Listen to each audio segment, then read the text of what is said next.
ఉండవచ్చు. నువ్వు క్రీస్తులోనికి వచ్చావు మంచిదే, క్రీస్తుని కలిగి జీవిస్తున్నావు మంచిదే, క్రీస్తు నామము ఎరిగి నువ్వు క్రీస్తులాగా ఉండడానికి తీర్మానం చేసుకున్నావు. నువ్వు లోకములో ఉండకూడదు.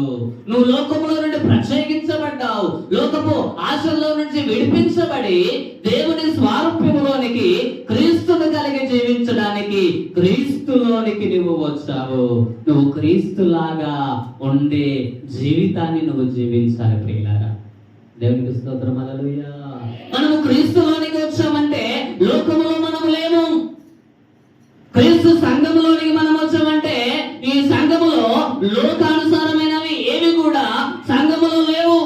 క్రీస్తు మన హృదయంలో ఉన్నప్పుడు, మనము క్రీస్తు హృదయంలోనికి వెళ్ళినప్పుడు, క్రీస్తు ప్రభువు మన హృదయంలో ఉంటున్నప్పుడు మనలో లోకాశలు ఏమి కూడా ఉండవు. అందుకే మీకు అంటున్నాడు అపోస్తలుడైన పౌలు గారు అంటున్నాడు, మీరందరూ కూడా ఏమి కలిగి ఉన్నారంట?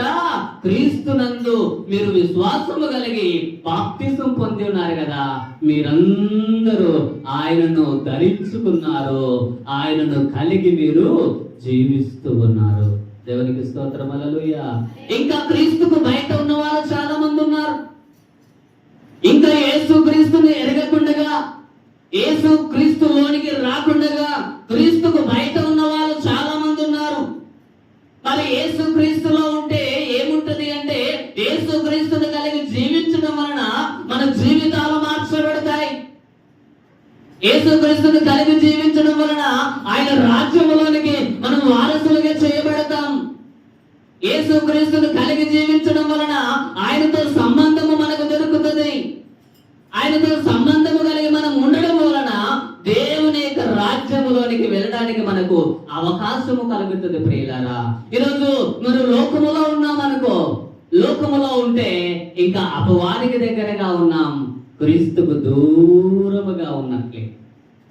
అందుకే దేవుని యొక్క వాక్యం అంటుంది, నువ్వు క్రీస్తుని కలిగి ఉన్నావు, బాప్తిస్మం తీసుకున్నావు, కానీ ఇంకా అనేక క్రియలు ఎక్కడ ఉన్నాయంటే ఇంకా లోకములోనే ఉన్నాయి.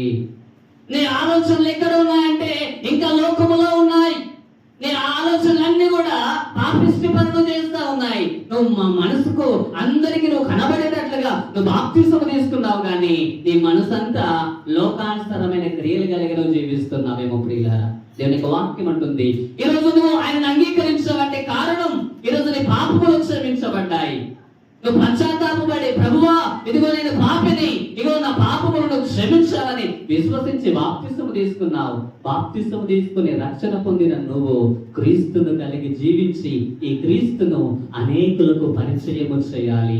అనేకులకు నీలో ఉన్నటువంటి క్రీస్తును నువ్వు సుపరిచితము చేయాలి ప్రియులరా. ఈరోజు మనమే ప్రభువును తెలుసుకున్నాం, కానీ మనం ప్రభువును తెలుసుకున్న మనము ఆగిపోతున్నాం, ఆరిపోతున్నాం.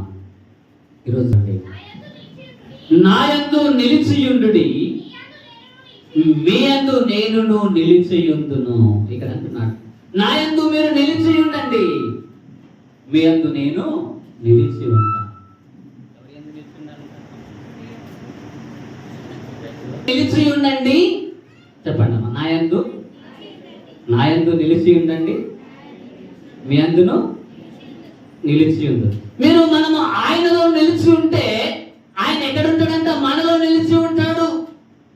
మనము ఆయనలో ఉండడం వలన, ఆయన మనలో ఉండడం వలన మన ఇద్దరము ఏమై ఉంటామంటున్నాడు క్రీస్తు? మనము ఏకమై ఉన్నలాగునా. ఈరోజు ఏకత్వము కావాలి. ఈరోజు సంఘములో ఉన్న మనము, సమాజంలో ఉన్న మనము, ఇలాంటి విశ్వాస జీవితాన్ని జీవిస్తున్న మనము, దేవుని ఆత్మీయతను పొందుకున్న మనము క్రీస్తుని కలిగి జీవించలేకపోతే, క్రీస్తుకు వ్యతిరేకంగా ఉంటే మన జీవితానికి విలువ లేనే లేదు. మన జీవితానికి విలువ లేదు లేదు లేదు లేదు.